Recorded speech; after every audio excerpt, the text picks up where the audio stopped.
Ayan, no? Sobra hahaba na ng damo. Bali gagrass cutter ko ngayon yan.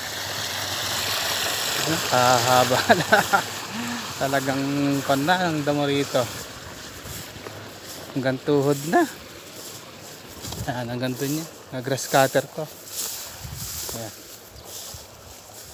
Kailangan kasi laging grass cutter yan, nililinisan. Ayan, pati itong gilid na ito, titirahin ko rin to.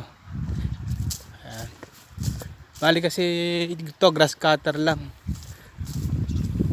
Yung kabila yun, spray yun. Manginam din pang spray nila, pati ang damo. Ito, grass cutter yung gilid. Hindi kasi pwedeng spray eh. Dahil baka kabilaan kasi halaman. Ayan. Bali oras alauna. Ayan. Kainitan. Pero medyo malamig kasi umulan kasi gabi kahapon tsaka kanina umulan. Kaya okay lang.